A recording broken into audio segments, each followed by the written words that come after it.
नमस्कार दोस्तों, स्वागत है आपका अपने YouTube चैनल टेक समीर में। दोस्तों, मैं आज आपको डिजिटल क्राइम के बारे में बताने आया हूं, क्योंकि आजकल ये आम हो चुका है और मुझे उम्मीद है आप लोगों के साथ या आपके जानने वालों के साथ भी ऐसा कुछ ना कुछ ज़रूर घटा होगा। वर्तमान में सरकार जैसे जैसे डिजिटल लेन देन को बढ़ावा दे रही है, वैसे वैसे ही साइबर अपराधी भी एक्टिव हो चुके हैं। अब वो नए नए तरीके ढूंढ रहे हैं जिससे हमें ठग सकें, हमारे पैसों को लूट सकें। इसलिए इसका जानकारी ही सबसे अच्छा बचाव है। साइबर अपराधी डेली नए नए तरीके ढूंढ रहे हैं, नए नए तरीके अपना रहे हैं, नई नई योजनाएं बना रहे हैं हमें और आपको ठगने के लिए। हम इससे अपनी जानकारी को बढ़ाकर ही बच सकते हैं। तो आज इसी पर चर्चा करेंगे, बने रहिए हमारे साथ। ये वीडियो अच्छी लगे तो लाइक करें, सब्सक्राइब करें और अपने साथियों, रिश्तेदारों, दोस्तों के साथ शेयर करें, ताकि आपकी तरह वो भी साइबर अपराधियों से बच सकें। दोस्तों, आज इस वीडियो में मैं साइबर अपराधियों के एक एक तरीके को आपके सामने रखूंगा, जिससे आपकी जानकारी बढ़े और आप इन लोगों से बच सकें।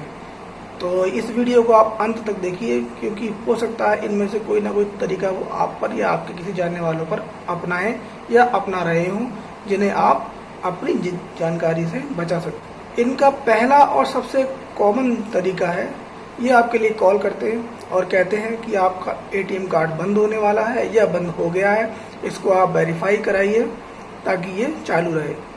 और एटीएम कार्ड बंद होने पर आम आदमी थोड़ा सा परेशान हो जाता है और सोचता है कि मेरा एटीएम कार्ड बंद हो गया तो मैं लेन देन कैसे करूँगा या मुझे बैंक भागना पड़ेगा। इससे अच्छा है कि मैं फ़ोन पर ही इसको वेरीफाई करा दूँ ताकि मेरा एटीएम कार्ड चालू रहे। वो आपसे आपका एटीएम कार्ड का नंबर पूछते हैं, सीवीवी पिन पूछते हैं और आखिर में कहते हैं आपके मोबाइल पे एक ओटीपी आया होगा, आप वो ओटीपी बता दीजिए जिससे आपका एटीएम वेरीफाई हो जाए। और जैसे ही आप ओटीपी बताते हैं, आपको एक मैसेज प्राप्त होता है कि आपके खाते से इतनी इतनी राशि कट गई है। तब आपको एहसास होता है कि आप साइबर ठगी का शिकार हो चुके हैं। ये बिल्कुल कॉमन तरीका है और बहुत समय से चला आ रहा है। अब जब इस तरीके के बारे में लोगों को मालूम पड़ चुका है तो इन अपराधियों ने अब नया तरीका अपना लिया है। आइए बात करते हैं दूसरे तरीके के बारे में। हमने अभी बात करी एटीएम कार्ड के फ्रॉड के बारे में, अब हम बात करेंगे एक नया फ्रॉड चल रहा है, गिफ्ट फ्रॉड। इसमें क्या होता है, एक महिला आपके लिए, एक महिला के नाम से कोई आपके लिए मैसेज करता है और वो ये कहता है कि मेरे पास बहुत पैसा है लेकिन दोस्त की बहुत कमी है, और वो आपको अपना दोस्त बनाना चाहती है। अपने आप को अकेला बताकर आपकी सहानुभूति हासिल करती है। उसके बाद आपको व्हाट्सएप पे ये एक मैसेज भेजती है कि मेरे पास पैसा बहुत है लेकिन दोस्त की कमी थी, वो आपने पूरी कर दी है, इसलिए मैं आपको एक गिफ्ट पैक भेज रही हूँ और मैं विदेश में रहती हूँ, इसलिए आपको मैं बाई प्लेन ये गिफ्ट भेज रही हूँ। आप ये गिफ्ट आइटम कस्टम ड्यूटी चुका करके छुड़ा लेना। और उस गिफ्ट में आइटम में क्या क्या चीज़ें हैं वो मैं आपको व्हाट्सएप पर शेयर कर रही हूँ फ़ोटो। जब आप वो व्हाट्सअप चेक करते हैं, उनके आइटम देखते हैं तो आप बहुत खुश होते हैं, कहते हैं अरे वाह, मुझे फ्री में कितना सब कुछ मिलने वाला है। ये आइटम तो लगभग 50-60 हज़ार रुपये के होंगे और आप बहुत खुश होते हैं।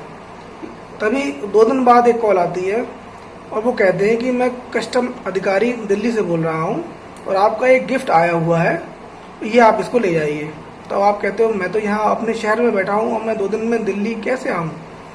तो वो अधिकारी आपसे कहता है चलिए ठीक है, मैं आपका गिफ्ट आपके घर पर भिजवा दूंगा, आप इस खाते में इतने रुपए डाल दीजिए। आप भी सोचते हैं कि चलो मेरा आना जाना बच जाएगा, कुछ पैसे डाल दूं। वैसे भी तो मेरा गिफ्ट 60,000 70,000 रुपये के आइटम्स हैं और मैं अगर मुझसे 10-15 हज़ार रुपये कस्टम ड्यूटी के नाम पे मांगे जा रहे हैं तो कोई बात नहीं, मैं दे देता हूं। तो आप अपने ऑनलाइन मेथड से, गूगल पे से या फ़ोन पे से या किसी और माध्यम से आप उनके खाते में उनकी बताई हुई रकम को डाल देते हैं। उसके बाद वो क्या होता है कि वहाँ से वो लोग वेरीफाई नहीं करते हैं, ये कह देते हैं कि आपका पैसा आया नहीं है, आप दोबारा डालिए। आप अपने मोबाइल में चेक करेंगे, दूसरों से चेक कराते हैं, सब यही कहेंगे कि आपका पैसा पहुँच चुका है। लेकिन वो लोग जो कस्टम अधिकारी बनकर, फ्रॉड लोग जो कस्टम अधिकारी बनकर आपसे बात कर रहे हैं, वो यही कहते रहेंगे कि मुझे आपका पैसा नहीं मिला है, कृपया दोबारा भेजिए आप अपना पैसा। आप हार मान करके दोबारा वो पैसा उनके खाते में डाल देंगे, लेकिन फिर भी वो आपसे यही कहेंगे कि आपका पैसा नहीं आया है। उधर जिस फीमेल ने वो गिफ्ट आपको भेजा होता है, वो बार बार आपसे दबाव बनाएगी कि मेरे पास कस्टम से फोन आ रहे हैं कि आपका पैकेट लेने कोई नहीं आया है, हम इस पैकेट का क्या करें, आप जल्दी जाओ, उसको छुड़वाओ, उसको पैसे दो, उसको अपना गिफ्ट करो। उधर कस्टम अधिकारी को आप जो पैसे भेज चुके होते हो, वो आपसे कहता रहेगा कि आपका पैसा अभी हमारे पास सिस्टम में शो नहीं हो रहा है। तो इस तरह से वो आपको ठग चुके होते हैं। फिर आपको एहसास होता है कि उन लोगों ने आपको ठग लिया है। कोई गिफ्ट आइटम नहीं आता, कोई कस्टम अधिकारी नहीं होते। हो सकता है वो सबके सब एक ही कमरे में बैठ के आपको फोन कर रहे हो, उसी कमरे में वो लड़की या वो आदमी बैठा हो जो लड़की बन के आपसे बात कर रहा है, उसी कमरे में वो कस्टम अधिकारी भी बन के जो बात कर रहा है वो भी बैठा हो, और भी उनके साथी एक ही कमरे में बैठ के आपको बेवकूफ बना रहे होते हैं। और आपने जितनी बार उन्हें पैसा भेजते जाएंगे उतनी ही बार आपका पैसा वो यही कहते रहेंगे कि आया ही नहीं है और आया ही नहीं है। तीसरा तरीका हम बात करते हैं, फेसबुक की नकली आईडी आपके नाम और आपके फोटो से बना लेते हैं। ये लोग क्या कर रहे हैं आजकल कि आपका नाम लिया, आपका फोटो लिया प्रोफाइल से और आपके नाम से एक फर्जी आईडी बना ली। उसके बाद आपके मित्रों के नाम वगैरह आपकी लिस्ट से देख लिए और फिर उस फेक आईडी से, उस फर्जी आईडी से आपके मित्रों को मैसेज करते हैं कि मेरे घर में कुछ परेशानी हो गई है, मेरे घर में कुछ परेशानी हो गई है, या मेरे घर में कुछ मेडिकल इमरजेंसी हो गई है, कृपया मेरे इस खाते में कुछ पैसे भिजवा दीजिए, मैं आपको वापस कर दूंगा कुछ दिनों बाद।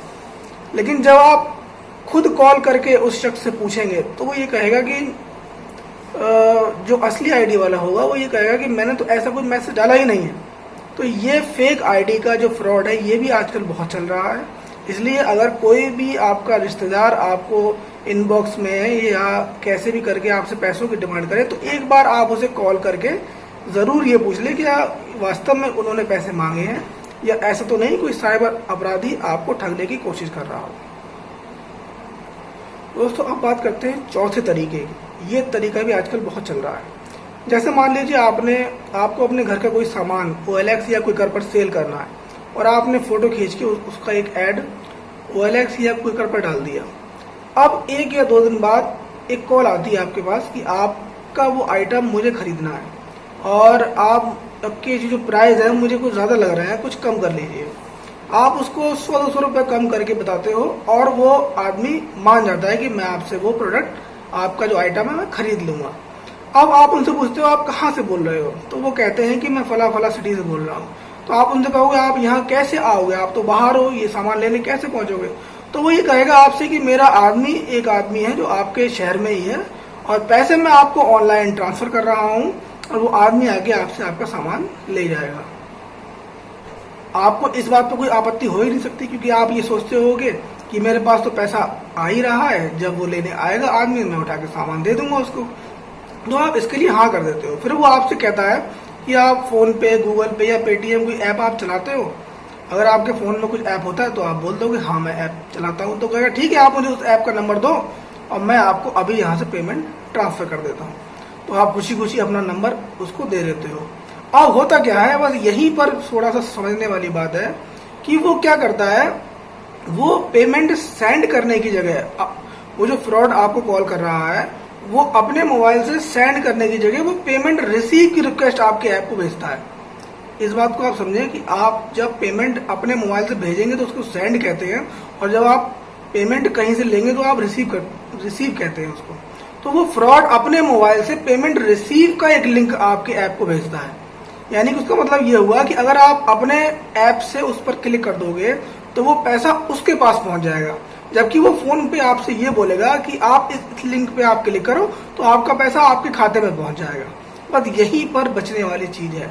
वो जैसे ही आपसे कहता है कि आपको मैंने इतने रुपए भेजे हैं, आप अपना ऐप खोल के चेक करो, तो उतने रुपए आपको दिखाई जरूर दे रहे होंगे लेकिन नीचे जो है आपने रिसीव करने की जगह सेंड का ऑप्शन आ रहा होगा। उस पर अगर आप क्लिक कर देते हैं, टैप कर देते हैं तो वो आपसे आपका पिन मांगेगा और पिन डाल के अगर आप ओके कर देते हैं तो उतना अमाउंट आपके खाते से कट के उस फ्रॉड के पास पहुंच जाएगा। तो ये आप ध्यान रखना कि किसी को भी ऑनलाइन पेमेंट करना हो तो आपको किसी भी प्रकार का ऐप पर टिक नहीं करना है, क्योंकि पैसा आने के लिए, पैसा कहीं से प्राप्त करने के लिए आपको किसी भी प्रकार का लिंक पर क्लिक करना जरूरी नहीं है। दोस्तों आप सभी जानते हैं इस समय लॉकडाउन का दौर चल रहा है और सभी लोग, ज़्यादातर लोग बेरोजगार हो गए हैं या उनका काम धंधा रुक गया है। तो सभी लोग ये सोच रहे हैं कि मुझे कुछ वर्क फ्रॉम होम मिल जाए या कुछ डाटा एंट्री का कुछ काम मिल जाए ताकि मैं घर बैठे ही लैपटॉप से कर सकूं। इस बात का फायदा उठाकर भी बहुत से लोग अब अपराध करने पर उतारू हो गए हैं। इन लोगों ने एक गिरोह बना लिया है।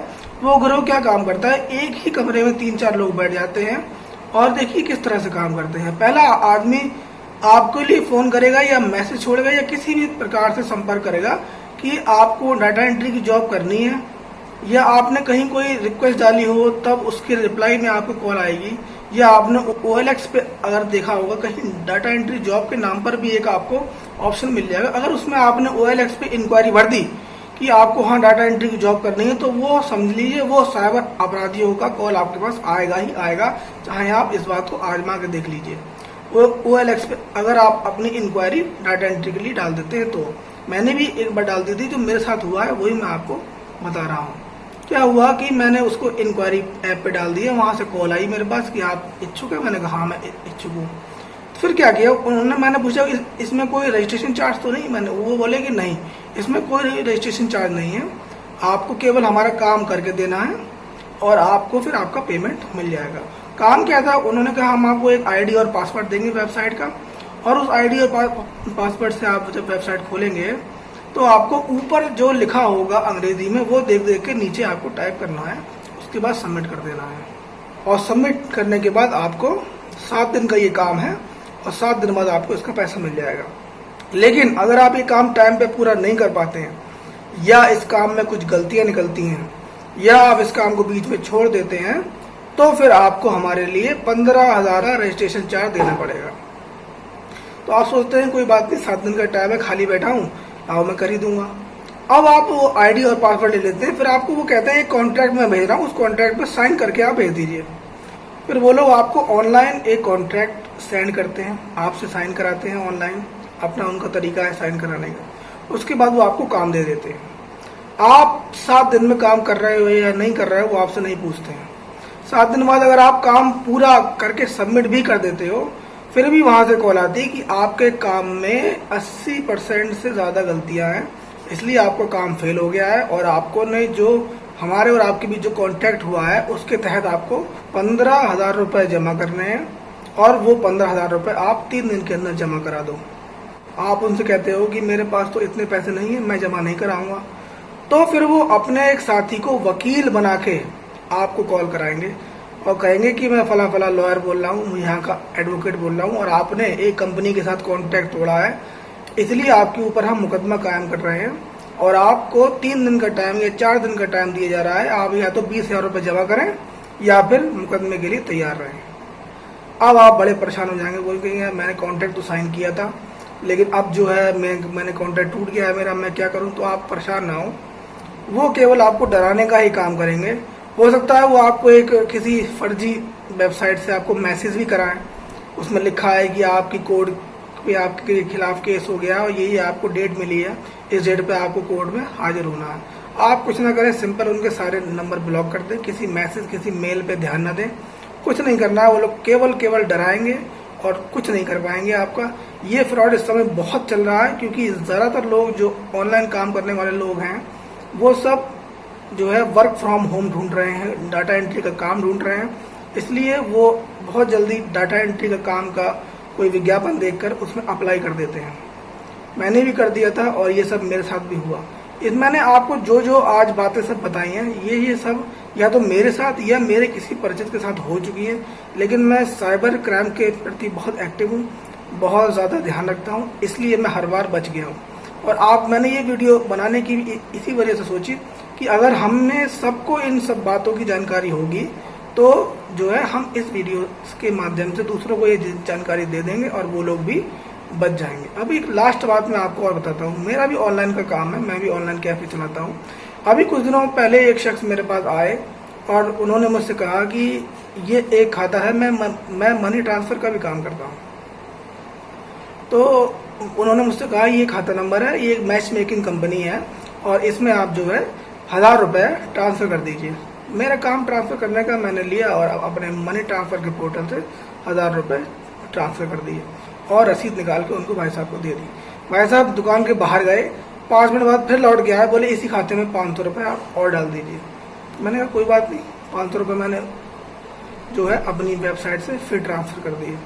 फिर 5 मिनट बाद वो लौट के फिर आए मेरे पास, बोले भैया 500 रुपये और ट्रांसफ़र कर दिए। मैंने पूछा क्या हो गया भाई साहब, आपने 1000 रुपये डाले, आप 500 डाल रहे हो, फिर 500 डालो, एक बार में क्यों नहीं बढ़वा लेते आप?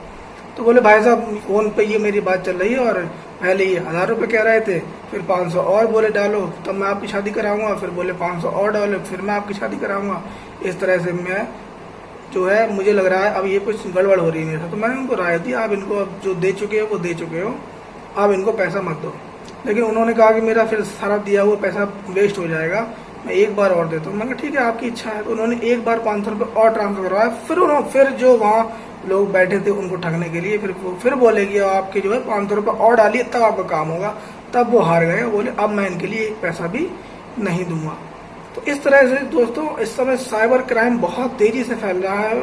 हो सकता है और भी कोई नया तरीका जो है आने वाला हो या आ गया हो, मुझे जानकारी नहीं हो, और जैसे ही कोई जानकारी होगी तो मैं ज़रूर आप लोगों के साथ शेयर करूँगा। मैं चाहता हूं कि दोस्तों आप इस वीडियो को चाहे शेयर करें चाहे ना करें, लेकिन मेरे द्वारा दी हुई इन्फॉर्मेशन को आप अपने दोस्तों रिश्तेदारों के साथ जरूर शेयर करें, क्योंकि इन्फॉर्मेशन पहुंचना बहुत ज़रूरी है। तभी हम लोग इन साइबर अपराधियों के चंगुल से बच सकते हैं। आज की वीडियो में इतना ही, और आखिर तक देखने के लिए आप लोगों का धन्यवाद। ये मेरा पहला वीडियो है और हो सकता है इस वीडियो में मेरी कुछ कमियाँ रह गई हो, उसके लिए मैं आप सबसे माफ़ी चाहता हूँ। धन्यवाद।